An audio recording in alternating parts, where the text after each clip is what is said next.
Lisons la parole du Seigneur. Après le sabbat, à l'aube du premier jour qui était le dimanche, le premier jour de la semaine, Marie de Magdala et l'autre Marie allèrent voir le sépulcre.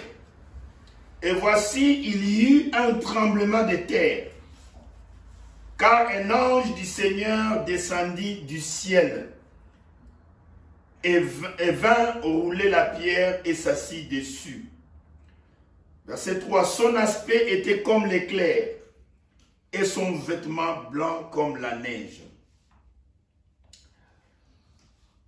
Les gardes tombèrent de peur et devinrent comme morts.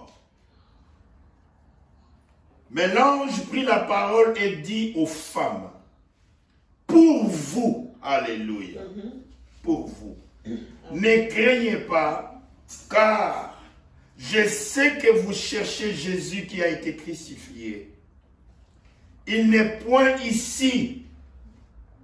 Il est ressuscité comme il l'avait dit. Venez, voyez les lieux où il était couché. Et allez promptement dire à ses disciples qu'il est ressuscité des morts. Et voici, il vous précède en Galilée. C'est là que vous le verrez. Et voici, je vous l'ai dit. Verset 8. Elles s'éloignèrent promptement du sépulcre avec crainte et une grande joie, et elles coururent porter la nouvelle aux disciples. Verset 9. Regardez, c'est le verset 9. Et voici, Jésus vint à leur rencontre. Amen. Alléluia. C'est le verset 9. Et aujourd'hui, c'est tout à fait particulier que nous célébrons ou nous commémorons cette Pâque à une adresse qui est aussi là au-dessus de la porte, le numéro 9. Et pourquoi, je ne sais pas. Et voici aussi au numéro 9 ici, il est dit, Jésus vint à leur rencontre et dit, je vous salue. Amen. Elles s'approchèrent pour les saisir ses pieds, et elles se prosternèrent devant lui. Verset 10. Et Jésus leur dit, ne craignez pas, allez dire, écoutez bien, vous lisez très bien, il n'a pas dit mes disciples. Amen. L'ange avait dit premièrement au-dessus, allez dire à ses disciples. Mais ici, Jésus dit, allez dire à mes frères. Amen. De se rendre en Galilée. Et c'est là qu'ils me verront. Amen. Amen. Prions le Seigneur. Bien-aimé Père, le Seigneur Jésus-Christ, l'offrande, l'agneau pascal, le sacrifice avait été immolé. Et ayant été immolé, il a été immolé, Seigneur, pour que, Seigneur, nous ne puissions pas nous débrouiller à cause des péchés de l'humanité. Seigneur, nous ne célébrons pas cette Pâque comme les autres, parce qu'il y avait des gens qui ont fait des cérémonies, porter la croix, faire des chemins de la croix, les messes des rameaux et toutes ces choses. Ils vivent trop dans l'histoire que l'impact de cette mort à la croix doit se faire voir dans la vie de chacun de nous. Le pourquoi il est mort. C'est pourquoi, Seigneur, tu es mort pour que nous ne puissions pas nous débrouiller. Seigneur, je te prie simplement de nous bénir, Seigneur, que les dividendes, que toutes les bénédictions attachées, Seigneur, à cette œuvre magnifique du salut des hommes à la croix puissent se manifester dans nos vies, Seigneur. Et au-delà de ma prière, Seigneur, bénis-nous, Seigneur. Alors que nous commémorons, Seigneur, la victoire que tu as eue sur la mort, sur le séjour des morts, sur le péché, sur la maladie, sur tous les démons, sur toutes les puissances de l'ennemi. Et maintenant, Seigneur, nous t'invitons, Seigneur, à entrer dans cette scène, dans cette salle. Et Seigneur, à toucher nos cœurs, à être avec nous pendant ces moments, ô Père, alors que nos âmes sont étalées devant toi, comme des plats, Seigneur, ou le restaurancier, Seigneur, oh, le restaurancier, Seigneur, va pouvoir mettre de la nourriture. Ou, Seigneur, le maître du restaurant, Seigneur, nous sommes les assiettes, et nos âmes sont étalées devant toi, sur ta table, Seigneur, pour que, Seigneur, ce maître du restaurant spirituel qui est Dieu, puisse mettre sa nourriture sur nos plats, Seigneur. Seigneur, nous nous sommes sanctifiés, ça c'est à coup sûr, parce que nous avons reconnu l'œuvre expiatoire de la croix, Père Céleste. Aujourd'hui, Seigneur, c'est la Pâque. C'est la Pâque, le jour de la victoire, le jour de ta résurrection. Seigneur, accorde-nous ta grâce. Sois avec nous, Seigneur. Je remets, Seigneur, le peu de mots que tu pourras mettre dans ma bouche pour exprimer ta pensée à mes frères et sœurs. Je remets ces quelques mots entre tes mains. Que tu puisses me oindre, m'écarter du chemin et faire en sorte que, Seigneur, que je prononce les paroles venant de toi. Seigneur, bénis ton peuple à travers le monde entier, du soleil levant au soleil couchant. Seigneur, sois avec nous. Bénis les offrandes et les dîmes, Seigneur. Bénis-les, Seigneur. Parce que tes enfants, Seigneur, montrent la reconnaissance de la grâce que tu leur donnes à toi et à toi seul, Seigneur. Que tu bénisses cela et que cela puisse servir, Seigneur, à ton travail. Seigneur, nous remettons nous-mêmes entre tes mains. Comme je l'ai toujours dit, Seigneur, si avec tous les miracles que le William Branham, ton serviteur, le prophète, avait fait au travers le monde entier, plus que tout ce que Billy Graham, Oral Roberts, Tommy Hicks et tous ces grands serviteurs ont essayé de faire de ta part aussi. Tu lui aurais donné peut-être un grand stade de football qui était plein de croyants. Mais à la surprise générale, ce n'était pas ainsi. C'est ainsi, Père. Toi, Seigneur, tu connaissais là où il y avait les 153 gros poissons. Malgré, Seigneur, Pierre voulait te résister par son expérience de pécheur. Il a dit, Seigneur, nous avons péché toute la nuit et nous n'avons rien attrapé. Tu as insisté et Pierre a obéi parce que tu les as vus, ces 153 poissons. Gros poissons. Et les autres poissons. Tu les avais vus. Tu savais là où ils étaient. Parce qu'une fois tu voulais payer ton impôt, tu n'avais pas d'argent. Et tu as demandé à Pierre s'il avait son hameçon. Tu lui as dit, va, le premier poisson que tu attraperas, tu trouveras quelque chose dans sa bouche, prends cela et paye pour toi et paye pour moi. Père, tu connais toutes choses. Cette église t'appartient. Nous voulons, Seigneur, tu nous augmentes en qualité et en nombre. Je commence par le mot qualité, en qualité et en nombre.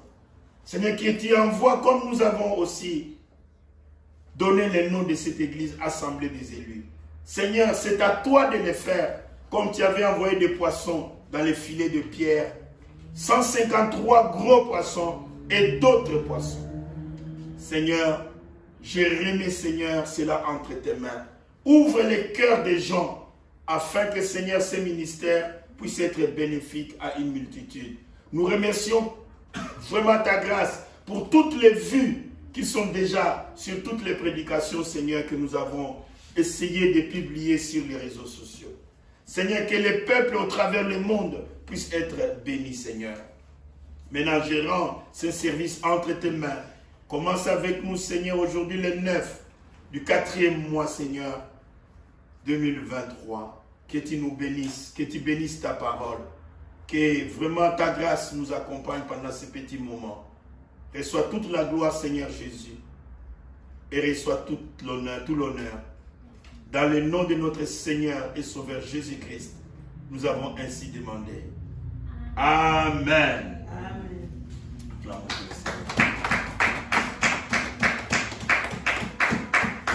Amen. Praise God. Alors, nous parlerons aujourd'hui, par la grâce du Seigneur, de cette Pâque.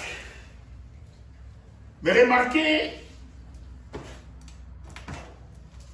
un mot que je vais prononcer qui est lié à la Pâque, à la période de Pâques. C'est le printemps. Et voilà le mystère. Le mystère est là. Quand je regardais la définition du printemps, le mot printemps, le printemps, dans le dictionnaire, on l'a dit que c'est la période qui précède l'été. C'est la période entre l'hiver et l'été.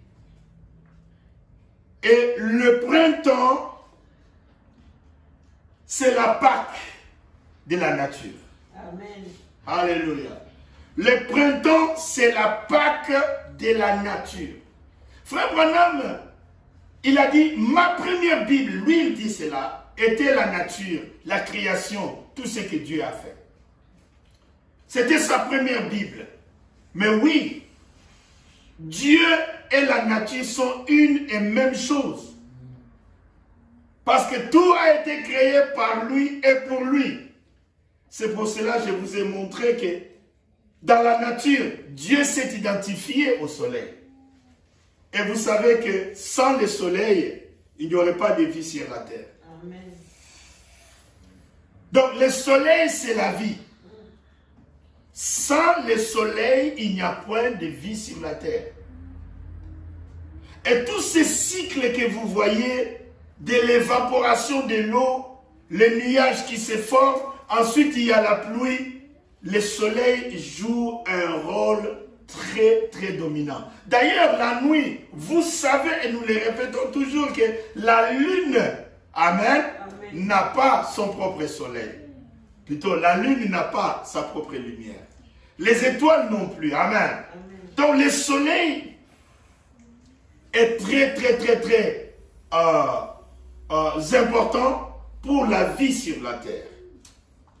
Et c'est pourquoi les cycles nous avons de la pluie et tout ça est lié au soleil qui évapore l'eau de la mer, l'eau des ruisseaux, l'eau de partout et fait monter cela en nuage. Et à un certain moment, quand Dieu le veut et comment la nature fonctionne, Dieu déclenche, amen, et ce thermostat et alors il fait en sorte qu'il y ait la pluie sur la terre et ainsi de suite. Dieu et la nature sont une même chose parce que la nature est la parole de Dieu. Dieu a créé tout par la parole de Dieu. Et quand il prononçait que la lumière soit, que la lumière soit, que les choses soient, amen. Amen. Et cela, c'était sa parole. C'est pourquoi nous avons vu aussi, ayant créé tout, Frère Branham, il a commencé par des petites choses, amen. Et quand il arrive au sommet, au culminant de la création, il dit, on va faire l'homme, amen, en mon image, oh my. Je me posais la question, pourquoi Jésus s'appelait le fils de l'homme? Il a dit que vous dites, moi, le fils de l'homme. Nous savons que le mot fils de l'homme, c'est vrai, ça représente un prophète. Et les anciens prophètes, Dieu disait les mêmes mots par rapport à eux. Mais, Frère Branham, j'ai trouvé des passages où il dit oui, si Dieu n'était pas comme un homme, il n'allait pas dire faisons l'homme à notre ressemblance. Vous voyez? Amen. Donc, Jésus était le fils de l'homme, mais parce que cet homme était Dieu. Amen. Vous savez, un jour, son ami Moïse lui dit, nous parlons dans des feux de brouillard, j'entends ta voix. Et parce que tu m'as calibré à être un transformateur pour traduire au peuple, j'essaie de comprendre ta voix et j'essaie de comprendre ton message. Mais seulement ta silhouette, alléluia, ta silhouette, à quoi vous ressemblez, je n'arrive pas à piger. Mais la voix, c'est comme moi, nous parlons la voix des hommes. Mais à quoi vous vous ressemblez? C'est là où j'ai dit le mystère. Amen. Amen. Le mystère s'est révélé dans Apocalypse 1, verset 17. Regardez le code. Hein. Alléluia. Apocalypse, c'est 1 verset 17. Amen. Amen. Quand je l'ai vu, alléluia, j'ai tombé à ses pieds comme mort. Amen. Pourquoi? Parce que quand Jean, Moïse dit, montre-moi ta silhouette. Je veux savoir à quoi vous vous ressemblez, Monsieur Dieu. Alors, Dieu regarda Moïse de sa cachette, là où il était derrière la colonne de feu, là où il était derrière la colonne de nuée. Il dit à Moïse, dans ma gloire, Amen, Amen, personne ne peut me voir et vivre. Personne ne peut me voir et vivre. Mais parce que tu as fait une demande, je vais créer des circonstances. Je vais faire en sorte que ta demande soit quand même exaucée. Mais pas à ta manière. Amen. Amen. Vous voyez? Pas à ta manière, mais à ma manière. Je vais te faire voir ce que moi, je désire que tu voies. Amen. Amen. Parce que quand tu vas dans l'Apocalypse, Amen, Amen, la Bible dit ses yeux étaient comme des flammes de feu. Amen. Amen. La Bible dit il brillait comme le soleil dans toute sa force. Amen. Essayez de regarder le soleil dans toute sa force et vous allez voir comment vous allez commencer à perdre les yeux. Amen. Moïse s'est mis d'accord avec Dieu. Amen. Amen. Pour que Dieu puisse lui montrer quelque chose. Amen. Amen. Qui pourrait identifier Dieu. Alors, il dit à Moïse, je te cacherai au creux du rocher et je passerai. Amen. Amen. Et tirer les conclusions de mon passage. Parce que tu voulais voir ma silhouette. Amen. Amen. Quelle est ma ressemblance? Alors je te laisse voir ce que tu pourras voir. Et la Bible dit, Moïse nous confirme qu'il a vu simplement le dos d'un homme. Amen. Amen. Vous voyez, il a vu le dos d'un homme. Dieu est à la ressemblance et à l'image de l'homme. C'est ce que nous sommes. C'est pourquoi il nous appelle ses fils et ses filles. Amen. C'est vrai. C'est pour cette raison, frères et sœurs, que Jésus, il est l'image de Dieu. Amen. Amen. Parce que c'était cette difficulté que Moïse avait pour pouvoir voir Dieu. Et Jésus est venu pour nous faire voir Dieu.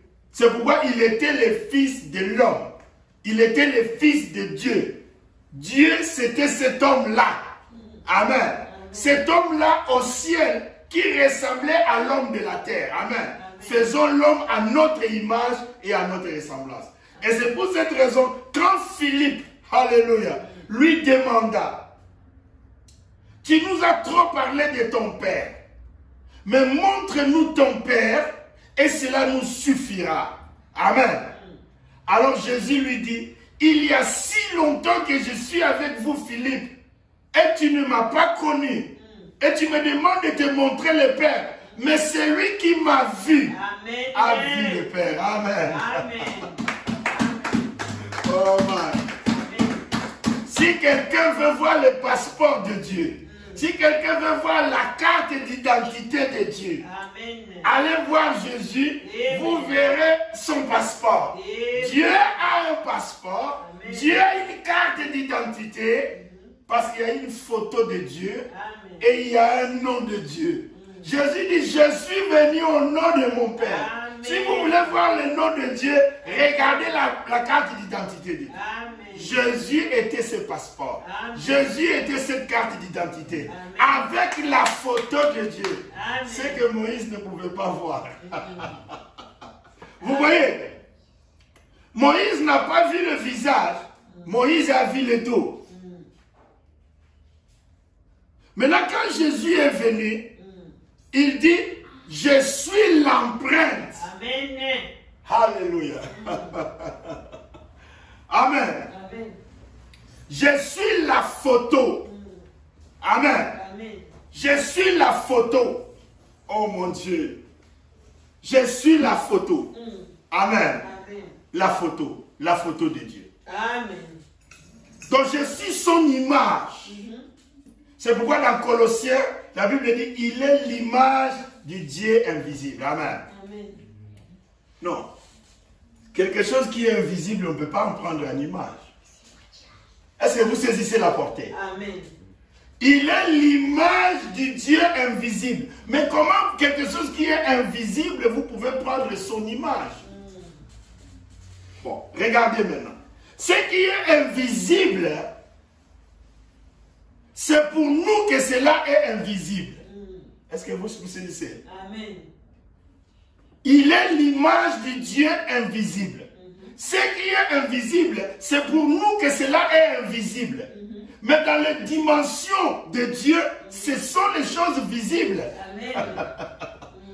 Parce que les théophanies sont visibles. Amen. Mais seulement nous, on ne peut pas les voir. Amen. Et ils sont invisibles de notre côté. Amen. Mais ils sont visibles de l'autre côté. Amen. Sinon, on ne peut pas prendre leur image. Amen. Alléluia. Amen. Oh man. Sinon, on ne peut pas prendre cette image-là. Vous voyez? Et d'ailleurs, nous revenons même dans la Genèse. Amen. Là où Dieu, qui semble être invisible, mais il dit, faisons l'homme à notre image. Oh, donc le premier photographe, c'était Dieu. Il a fait d'abord son selfie. Alléluia. Et il a regardé, il a dit, l'homme doit être comme moi. Amen. Et il a projeté l'image. Amen. Et il a créé l'homme à son image et à sa ressemblance. Amen. Amen. Vous voyez, c'est ainsi le 9 est devenu le 6. Amen. Amen.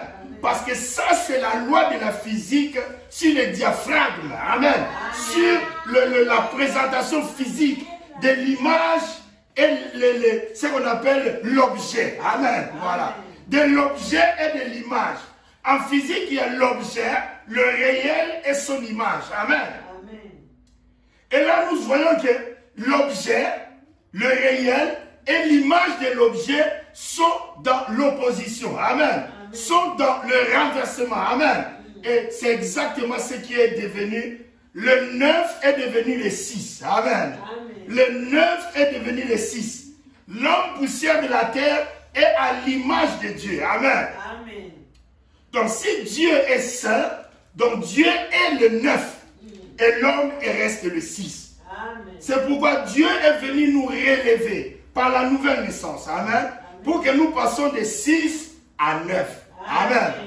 C'est pour cela qu'il nous a laissé le code de la date, l'année de naissance, les années de vie de Matouchéla. Alléluia. Amen. Dieu nous a laissé le code de l'année des nombres d'années de Matouchéla. Mes frères et sœurs, je reviens sur le printemps. Amen. Amen. Il faut que l'église du Dieu Tout-Puissant ait un printemps. Parce que la moisson que nous attendons au mois de juillet dépend de ce printemps. Vous vous souvenez? Nous allons voir comment c'est pas Frère Branham seul qui a pris la nature comme sa première Bible. Jésus aussi, il a pris la nature comme la Bible. Et il nous dit quelque chose. On va dans le livre de Luc, rapidement. Luc chapitre 21. Luc chapitre 21.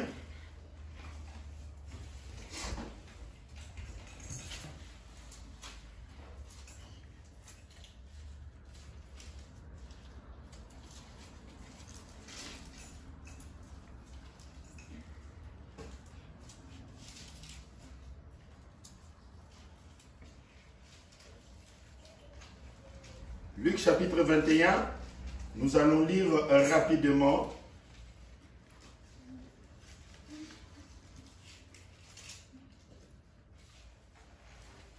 Amen, praise the Lord.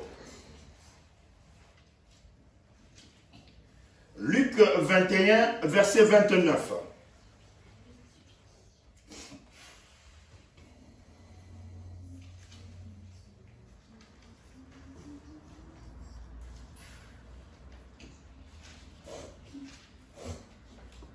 Au verset 28, il est dit quelque chose. Amen. Amen. Nous sommes à la page 1053, ceux qui ont le petit 8 secondes. Je vais lire au verset 28. Amen. Amen. Quand ces choses commenceront à arriver, vous y êtes? Amen. Quand ces choses commenceront à arriver, redressez-vous, levez vos têtes. Amen. Amen. Et c'est ce que nous devons faire. Alléluia. Parce que votre délivrance approche. Amen. Amen. Verset 29, il est dit, il leur dit une comparaison. Amen. Voyez les figuiers, hein, qui représentent Israël, et les autres, tous les arbres. Amen. C'est important. Mais dans Matthieu, il était dit, regardez les figuiers, dès que ces feuilles deviennent tendres, sachez que l'été est proche. Amen. Sachez que l'été est proche. Le printemps, c'est la Pâque de la nature. Et si Dieu suit le cours de la nature, il meurt et ressuscite au printemps. Vous voyez? Il meurt et il ressuscite au printemps. L'Église du Dieu Tout-Puissant doit aussi avoir la période que nous appelons notre printemps. Parce que ce printemps est très capital. Parce que ce printemps, c'est le printemps qui prépare l'été. C'est le printemps qui prépare la moisson que nous aurons au culminant du soleil. Au culminant du soleil au mois de juillet. Tout ne dépend que de ce printemps. Quand vous voyez un arbre qui ne bourgeonne même pas, alléluia, c'est là le problème. Parce que cela ne portera pas de fruits. Parce que souvenez-vous, la Bible dit, je suis le cep et vous êtes les sarments. Regardez encore une fois. Vous voyez, Jésus dit, je suis le cep et vous êtes les sarments. Tout sarment qui est attaché à moi. Alléluia. Regardez les sarments de cet âge de l'église. Tout sarment, je suis le tronc. Alléluia. J'aime les 117. Amen. 117 is the greatest mystery. The greatest of all. Et vous vous souvenez, c'est le chapitre le plus court de la Bible. Amen. Pourquoi le plus court? Je vais vous expliquer pourquoi le plus court. Parce que c'est seulement la lumière qui va plus vite. Vous vous souvenez de ce que je veux dire? C'est la lumière qui va plus vite et Dieu est lumière. Est-ce que vous saisissez? C'est la lumière qui va plus vite et Dieu est lumière. Vous savez, quand nous avons calculé cette énergie-là, vous voyez, c'est cette lumière-là de Genèse 1, verset 3. Dieu a créé cette lumière-là. Ce n'était pas le soleil. Genèse 1, verset 3, ce n'était pas le soleil. C'était le Logos. C'était la lumière Logos. Et la lumière Logos a créé le soleil. Alléluia. Amen. La lumière Logos a créé le soleil. C'est pourquoi Dieu est lumière lui-même. Vous voyez, c'est pourquoi c'est quelque chose de très capital. Regardez le mystère ici. Vous voyez, l'huile est invisible ici. Amen. Mais c'est l'huile qui alimente là-bas. Amen. La sève de l'arbre. Écoutez, Jésus n'a pas dit que je suis la sève. Attention, suivez attentivement ce que je vais vous dire. Jésus n'a pas dit je suis la sève de l'arbre. Il a dit je suis le tronc. Et vous êtes des branches attachées à moi. Mais il y a un élément particulier. La vie de l'arbre. Les zoé de l'arbre. La vie de l'arbre. C'est ce que vous ne voyez pas. Alléluia. Ça, c'est le mystère des 117. C'est le 11 qui est devant là. C'est le 1-1 qui est devant là. C'est quelque chose de grandiose. Il est l'image. Amen. Parce que la sève ne passe que par les troncs de l'arbre. et pour arriver aux branches. Vous voyez, la première personne à recevoir le Saint-Esprit, c'était Jésus. Amen. Amen. Bon, je vais dire par rapport à la plénitude. Hein? Ah, voilà. Pour que nous soyons aussi clairs par rapport aux Écritures. Parce que nous enseignons des choses et les enfants de Dieu savent de quoi nous parlons. Amen. Parce que nous avons vu, Jean-Baptiste avait reçu une portion. Est-ce que vous comprenez ce que je veux dire? Amen. Jean-Baptiste avait reçu une portion. Le jour où Marie, amen, a prononcé pour la première fois le nom de Jésus devant Élisabeth, Jean-Baptiste était rempli du Saint-Esprit dès le ventre de sa mère, comme la prophétie l'a indiqué. Amen. Ah, ça c'est important. Mais je parlais de la plénitude. Amen. Tout le monde reçoit une portion. Mais seul Jésus avait la plénitude. Amen. Et nous savons que cette plénitude, c'est la sève qui coule par les troncs. Amen. Et tout homme, toute branche de l'arbre qui veut avoir la sève, toute branche qui veut avoir de l'huile, toute branche qui veut avoir du Saint-Esprit, amen, cela doit passer par les troncs. C'est les troncs qui nourrissent les branches. Donc le passage de la vie, amen, passe toujours par les troncs de l'arbre. Et l'invisible reste toujours cette vie que nous appelons la sève de l'arbre. C'est la sève de l'arbre qui est la partie qu'on ne voit pas, qu'on n'honore pas assez. Vous voyez, on photographie un arbre. Regardez bien mes frères. On photographie un arbre avec de belles fleurs. On photographie un arbre avec de belles feuilles. On photographie un arbre avec de beaux fruits. Amen. Mais la seule chose qu'on n'a pas photographiée, c'était la sève. Mais cela ne veut pas dire que la sève n'existe pas. Ou la sève est invisible. Mais c'est ça même la loi du mystère. Amen. Frère Branham dit, quand l'hiver approche, cette intelligence-là s'appelle la sève. Alléluia. La sève de l'arbre dit non, je ne veux pas rester dans le froid. Je vais descendre dans les racines. Amen. C'est ça, ce qui s'est passé la Pâque. Le printemps, c'est la Pâque de la nature. Le printemps, la sève descend. Mais comme il y a une loi, alléluia, la loi est automatisée. La loi là, de la résurrection des arbres est automatique parce que c'est ainsi dit le Seigneur. Et cette loi s'est fait année après année après année. Nous voyons toujours les mêmes choses arriver. Personne n'a besoin d'appuyer sur l'interrupteur. Alléluia.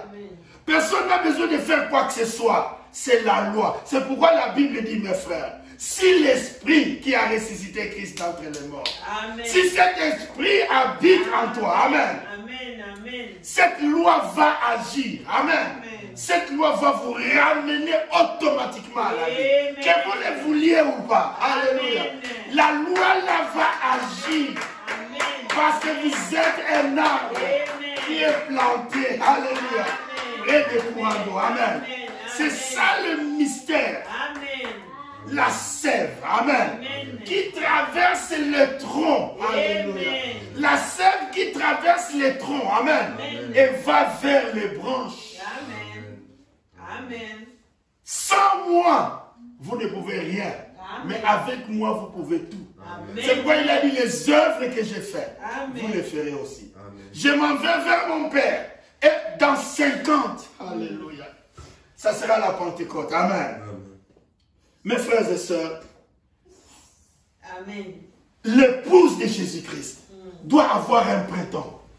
Regardez l'incrédulité qui est dans le cœur de Benjamin Netanyahu, le premier ministre israélien.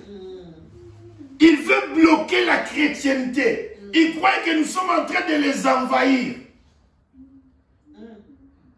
Parce qu'il croit au troisième temple. Mais le troisième temple n'aura pas lieu. Ça n'aura pas lieu. Amen. Jésus, oh mais vous voir le troisième temple.